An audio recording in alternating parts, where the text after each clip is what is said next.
So why efficiency is less than 100। तो ये आप देख लीजिए। सबसे पहला पॉइंट है moving parts of the machines are not weightless. ठीक है, तो जो मशीन्स हम लोग यूज़ करते हैं उसमें कुछ मूविंग पार्ट्स होते हैं। ठीक है, तो मूविंग पार्ट्स को भी उसको रेज करना पड़ता है। ठीक है, तो यदि वो वेटलेस नहीं होंगे तो उनका जो वेट है, मशीन जो मूवेबल पार्ट्स है, उसको भी हमको ऊपर लेके आना पड़ता है। So we have to apply effort to overcome their weight, है ना। तो इसलिए हमारा यूजफुल आउटपुट वो कम हो जाता है।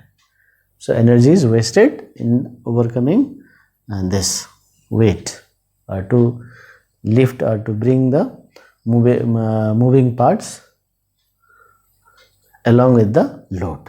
ठीक है, जैसे आप बकेट में पानी लेते हैं, if you raise water, if you are drawing water from well using bucket, so bucket का वजन है ना, तो आपका जो मेन काम है वाटर को ऊपर लेके आना, but you have to take bucket also and you have to lift the bucket also, है ना। तो उसके लिए moving part should not have weight, but they have weight, they have weight practically, so they are not weightless, so efficiency, output energy कम हो जाता है।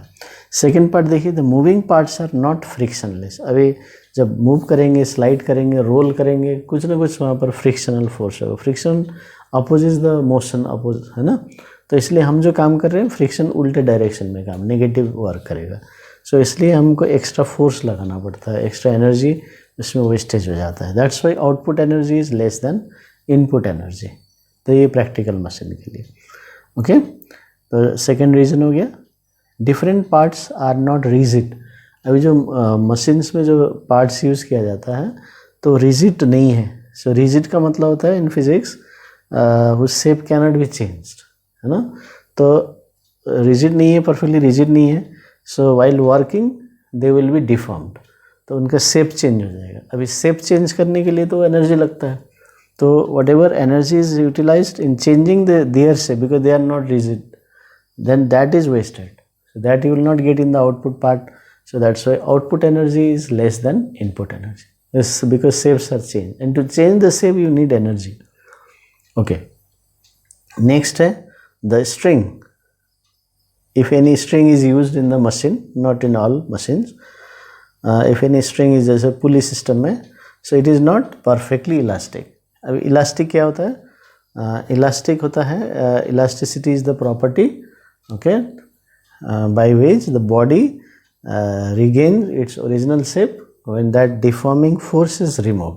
जैसे एक रबर है, उसको स्ट्रेच कीजिए तो इसका शेप चेंज हो गया, आप छोड़ दीजिए, है ना, डिफॉर्मिंग फोर्स छोड़ दीजिए, then it will come back to its original shape.